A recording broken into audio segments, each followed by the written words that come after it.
Stars, Think Loud. We're doing chapter 6 today. So we're going to be reading about the Underground Railroad. I have my quiet spot picked out.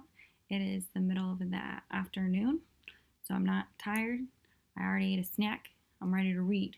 Are you ready to read and be focused? All right, so this is chapter 6. I'm going to write that down, and as always, I'm going to pay attention to the chapter heading. So I have the Underground Road, and I'm going to make a prediction here. Maybe that means the Underground Railroad. I don't know. We haven't seen that in the book yet thus far, so maybe that's where we're at. So I'm going to think back. In the last chapter, it ended with Harriet was working for Miss Susan, and she ran away because she stole the sugar. So she ran, she hid in a pig pen, but she knew she had to go back, and that's kind of where we left off. So that's where we're going to get started today. Harriet was back in the Brodas plantation, back in the slave quarter. Miss Susan brought her back and told the old master that Minta wasn't worth a sixpence. So they returned her. I mean, that's not shocking. She was either going to get in a whole lot of trouble. Well, I mean, I guess this is a whole lot of trouble. You were fired from your job, right? Old Rit sniffed her contempt for Miss Susan when she saw Minta. The child was little better than skin and bones. She was as filthy as though she'd been living in a hog wallow. It was a pig pen. And her neck and back were covered with scars, old scars crisscrossed with fresh ones from the beating Miss Susan and her husband had given her because she ran away. Okay, so chapter 6. Harriet returns to Broda Plantation. Now I'm writing it. You could type this if that helps you remember, but I will tell you that one great strategy is literally writing things down. When you write it in your own handwriting, it helps your brain remember things. So if you're typing it, you're not going to be able to do our like little drawings that I usually do, and you might not remember it as well. So that's just one pro column of writing it either on paper or digitally on your iPad with your Apple Pen or whatever it is that you're using. All right, back to the book. It was slow work, but old Rick got the fresh scars healed up, and then when Harriet began to get a little flesh on her bones, Brodas hired her out again. In a way, Harriet had won a victory, though Rit did not think so. Harriet worked in the fields from then on. Brodas hired her out to a man who kept her out of doors. She loaded wood on wagons, split rails, and knew more about mules and hoes and plows than she did about the interior of a house. Despite her strong, sturdy body, she was still a child, yet she was often ordered to perform jobs that would have taxed the strength of a full-grown, able-bodied man. If she failed in any of these back-breaking jobs, she was beaten. Okay, so third job. She's hired out. I'm going to make sure I know that she's not working for Brodas. She's hired out as a field hand. And if we remember back to the very first chapter of the book, that's exactly what her mom had wished that she would never be, right? Working in the fields. So her mom was not happy about that. It said old Rit, but we know Harriet likes the outdoors. She enjoyed checking the muskrat lines, so maybe this will be better suited for her. Her appearance began to change. The solemn-eyed, shy little girl, hesitant of speech, had disappeared. She was replaced by a sullen-eyed creature, the lids hanging heavily over the eyes. She had the calloused, work-hardened hands of a field slave. She no longer wore the tow linen shirt, the one garment worn by the children. She wore a long, one-piece dress, tied around the middle with a piece of rope. She looped the skirts up when she was in the field. She was still barefooted. She worked from dawn to dusk, worked in the rain, in the heat of the sun. Her muscles hardened. She sang when she was in the fields or working in the nearby woods. Her voice was unusual because of the faint huskiness. Once having heard it, people remembered it. The low notes were rich and deep. The high notes were sweet and true. Like the other slaves, she made up the words and the melody of most of the songs that she sang, never singing them exactly the same way. Okay, so I'm almost near the end of this, so I'm going to add some details here. So all of this is really saying she's growing up. She's not just like a kid anymore. She's working hard. Her muscles are hardening, so she's growing up. Right? So that's like my inference. It's not saying like, oh, she grew so and so many years. And like, right? Where you have to take all of the pieces, and the main idea is the fact that she's growing and maturing into a young adult. In 1831, Harriet started wearing a bandana. It was made from a piece of brilliantly colored cotton cloth. She wound it around her head deftly, smoothly, and then tied it in place, pulling the knots tight and hard. This new headgear was an indication that she was no longer regarded as a child. These colorful bandanas were worn by young women. They were a symbol of maturity. Haha! That just exactly said what I was thinking in the last page. I said she was growing up. Now she's actually like wearing a sign of maturity. So I'm going to add that to my notes. So she started wearing, it says, a colorful bandana. And that equaled maturity.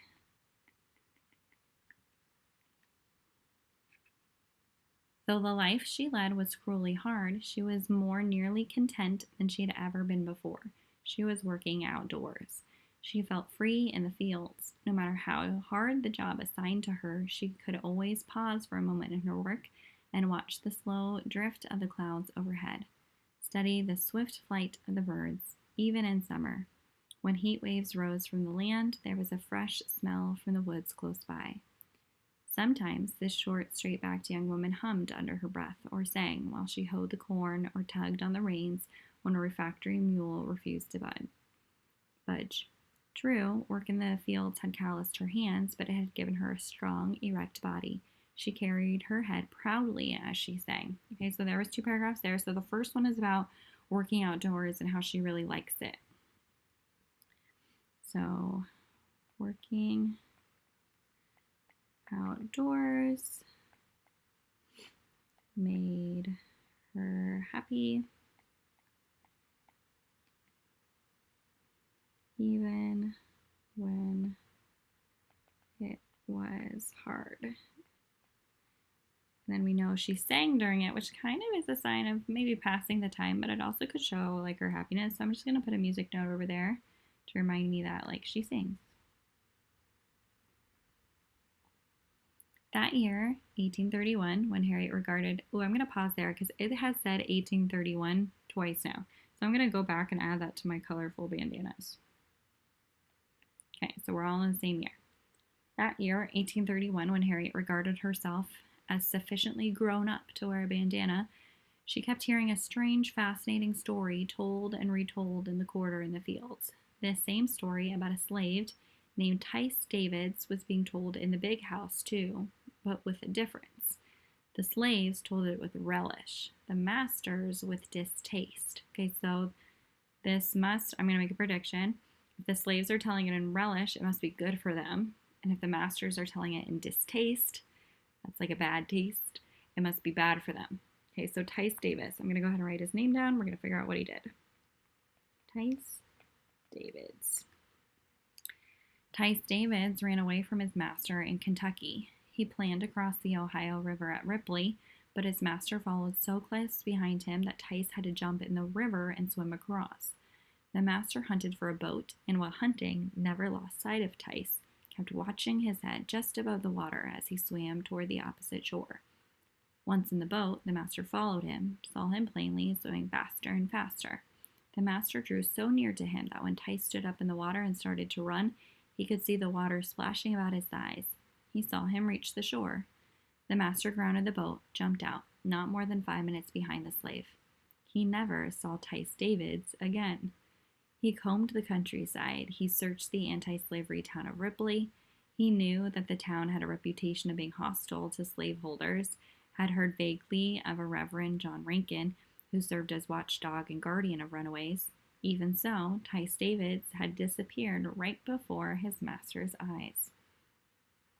Okay, so I'm going to stop before I forget this story. So Tice Davids is a slave, and he was running away. And he went through a river, and he's swimming. This is my swimming guy. And his master, I'm going to put his master in a boat right behind him.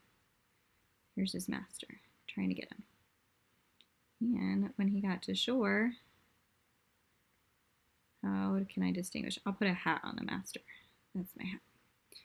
When the master got to shore, he had just disappeared. Where was Tice? Does that make sense? So again, Tice ran away. He was swimming. His master rose right on his heels. When the master got to shore, that's his master in the hat here, Tice Davids had just gone. The master went back to Kentucky and told about his strange disappearance, how his slave Tice had literally vanished before his eyes. Puzzled, disturbed more than he cared to admit, he explained this mystery by saying he must have gone on an underground road.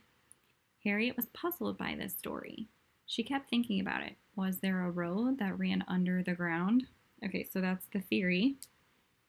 The theory, or like a rumor, is that here's my slave master with his little hat. Underground, there's a road for slaves to travel where they won't be seen.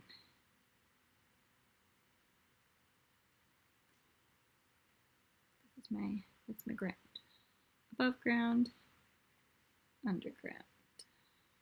Underground road. You might just draw a picture if you can remember with a picture. Sometimes you need the word too. Like let's say tomorrow you're not going to remember that that's an underground road because your drawing isn't so pretty like mine is. Just kidding. So maybe you add the words underground road. Was that how Tice Davis had escaped from his master? If Tice could find it, could other people find it too? People in the border states who had been sheltering runaway slaves helped further the mystery of an underground road. The new steam trains were being talked about everywhere. A rumor started and spread to the effect that there was an underground railroad too. Okay, so not only is there an underground road, but there could also be a railroad. My train. I'm gonna put rail car. So I got an underground road and an underground railroad. Ooh, you remember what was our chapter called? The Underground Road? There it is. The rumor from Tice Davids. The free Negroes, the Quakers, the Methodists, the German farmers who helped runaway slaves in Ohio, Pennsylvania, New York started using phrases and words suited to the idea of a railroad. They called themselves conductors, station masters, brakemen. Their houses and barns and haystacks and the unsuspected secret passages inside the big farmhouses were called depots and stations. They referred to the runaways as passengers, parcels, boxes, bales of black wool. Large parcels were grown-ups, small parcels were children. Okay, so I'm going to stop there because that's some like vocabulary. So if there really is this underground railroad, I'm going to call it the UR. The houses would be stations, and the people would be, what did they call them? Passengers. And then we have large and small parcels.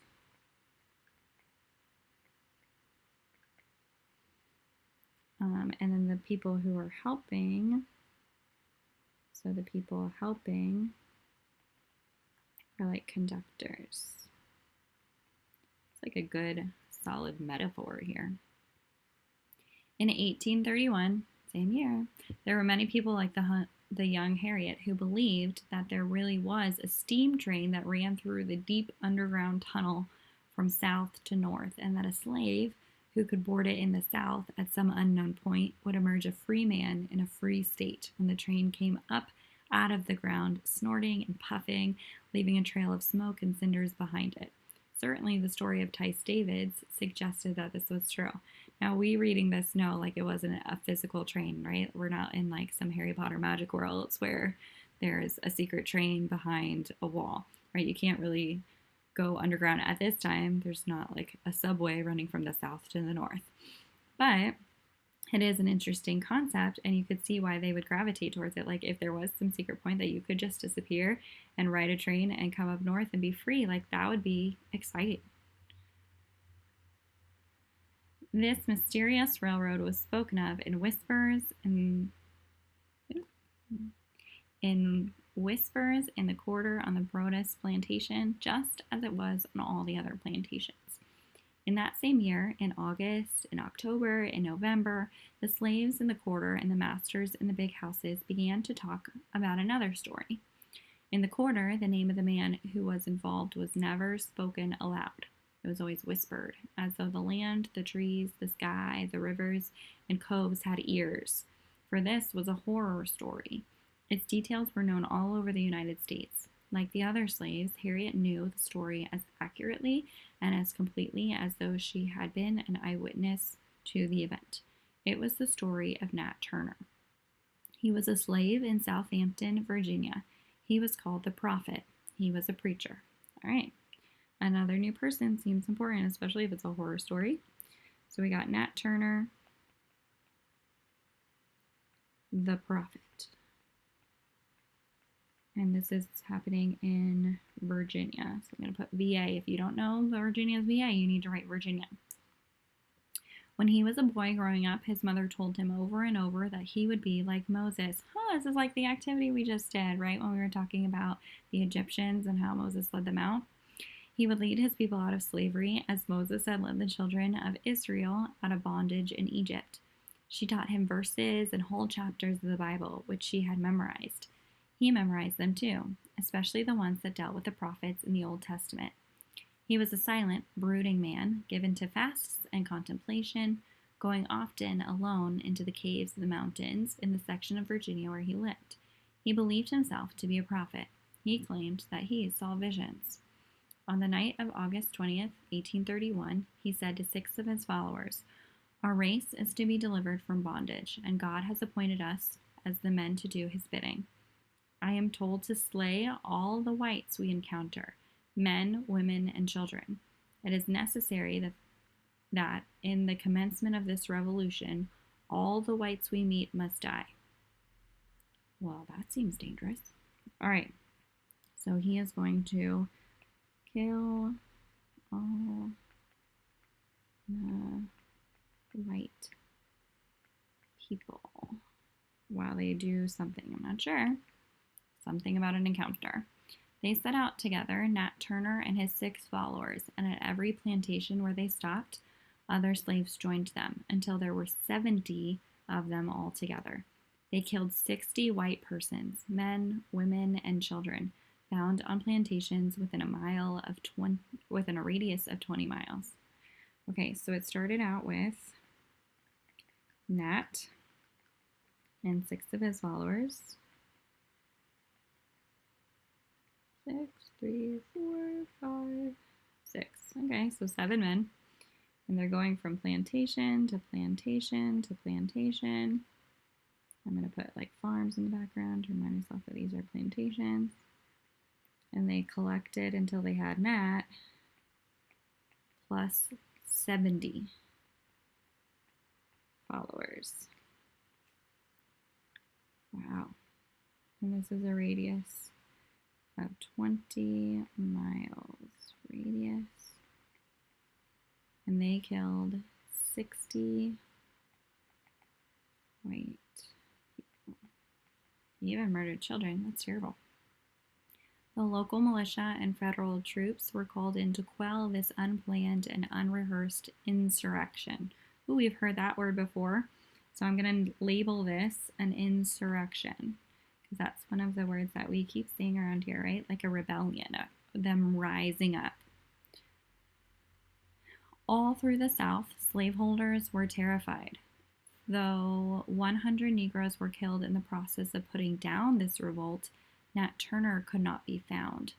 He stayed hidden in a cave in Southampton for 2 months. He was finally found and executed on November 11th, 1831. Okay, so Nat was executed. Okay, so this is like a lot of what is the word? Like people who were killed because of this one guy's ideas. That's a lot of damage, I guess. So we have 60 white people who were killed. We have another 100 Negroes who were killed because of their participation in it or trying to squell it. So that's like 160 people dead because of one man's ideas about a rebellion. So I can see why the slaveholders were terrified, and I can also see why like the slaves would want to rise up and join that revolution as well. Maybe not so murderous of a revolution. On the Broadus plantations, the slaves whispered about the prophet too. Harriet, wearing her first bandana, working the fields, thought about him, brooded about him. There was no question that they all wanted freedom, but at such a price. Oh, that's what I was saying, right? Like such damage just for a rebellion. Is it worth it? After November 11th, the whispering in the cabins went on endlessly, night after night, while the fire died down in the fireplaces. Every night in the quarter on the Broadus plantations, Harriet heard an old black woman hunched over, clay pipe in her mouth, mutter, eye for eye, tooth for tooth, hand for hand, foot for foot, burning for burning, wound for wound, stripe for stripe. The fire flared and set the shadows in the walls to trembling. Okay, so that would make me wonder, like, why would she say all those things? And my guess would be, well, like, the white slaveholders are the ones who are beating their slaves and harming them and not treating them properly and not giving them the education and the things that, we think now are basic human rights. So I think that's what she's saying here. Like, you hurt us, we hurt you back. Is there some kind of balance to that? After the Nat Turner insurrection, fear hung over the plantations from Virginia on down through Maryland, down to Louisiana, Alabama, Mississippi. The slaveholders lived in dread because the most faithful house slave might at any moment become another Nat, attacking the master in the dead of the night with no warning. New laws were passed. Oh, here we go again, right? One insurrection and all these new laws happen. Okay, so we've got new laws. Let's figure out what they are this time. New laws were passed in the slave states, and the old laws were more rigidly enforced. Nat Turner had been a silent, brooding slave. Get rid of the silent ones. He had been a preacher. He had talked about the children of Israel, about Moses. Therefore, there must be no more Sunday schools for children who were slaves. No more separate church services for the slaves. Okay, so no church services or Sunday school. They must not be permitted to congregate anywhere at any time, so no groups of slaves. Must not be allowed to talk freely to each other, so no groups of slaves. I'm just going to add that, no groups of slaves talking. Under no circumstances must they be permitted to learn to read and write. Okay, so no read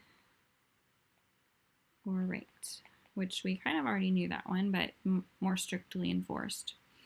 Make it a crime for anyone to teach them. Okay, so this might be new. It's like they're saying, like, the people who are teaching them would also get in trouble.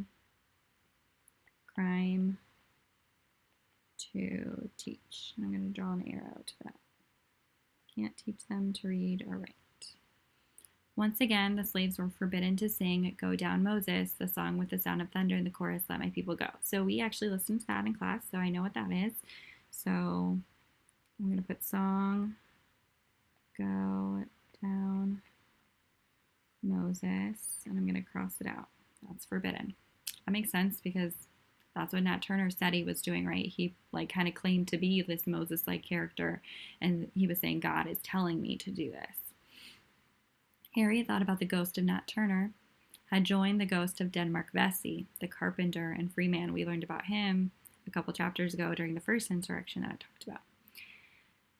Twin ghosts now haunted the big houses, the fields, the masters, the overseers, the slave traders, the slave drivers. She wondered if they hovered over the coffle of slaves being driven down one of the old off-land routes to Natchez or New Orleans. Remember, those were the two terms where the chain gang go. Whispering taunts, crying revenge, bloody revenge, revolt, bloody revolt. What an interesting story, and also very terrible. All right, italics, I'm going to draw on this side. I'm going to label it italics because I know Miss Salazar always asks a question from the italic section, so I'm not going to skip this part. I'm not going to tune out. I'm not going to press end on the video. I know that this is important too.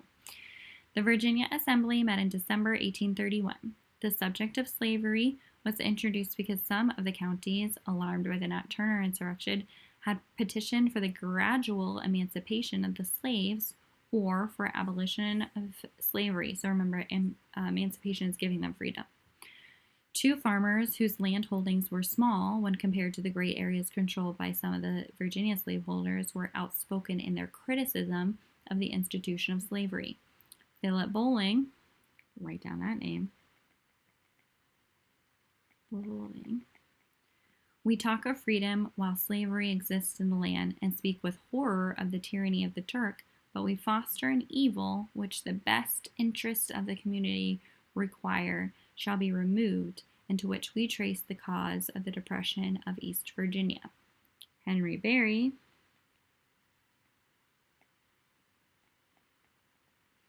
Pass as severe laws as you will to keep these unfortunate creatures in ignorance. It is in vain unless you can extinguish that spark of intellect which God has given them. Can man be in the midst of freedom and not know what freedom is? A death struggle must come in which one or the other class is extinguished forever. Okay, so both of these are kind of talking about freedom, right? Philip is saying, like, we talk about this freedom, but we're fostering this evil. Like, how can we talk about, like, you know, everyone should be, well, maybe not everyone, but there should be freedom, and yet we're oppressing these people. And then Henry is saying, like, you can, like, talk about all you want, but, like, they're smart. They have an intelligence, right? A God-given intelligence, which is saying, like, they're in the middle of freedom. They know what freedom is, and yet, like, we're the ones keeping this. And those two things can't happen. These are both talking about freedom.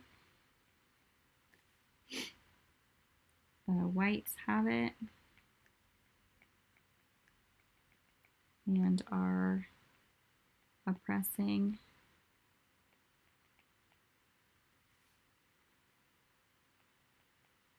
slaves. It can't continue. Right? Something's like going to boil over. That's an interesting phrase, though. Can man be in the midst of freedom and not know what freedom is? Like, obviously, from what we have read about, like, life in the quarter, like, they know what freedom is. They want that freedom. They're singing Go Down Moses. They're, like, saying they want, you know, freedom once their master has died, that's been promised to them, that they want their children to be free. Like, we know that they know what it is. And so does Henry Berry. He's talking to the Virginia Assembly. So this was to the Virginia Assembly.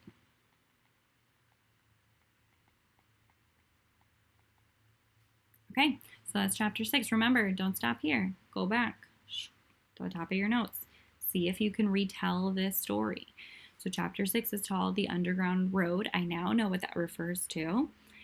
So we have Harriet coming back from Miss Susan's house. She's returned to the Broda plantation. She's hired out again as a field hand.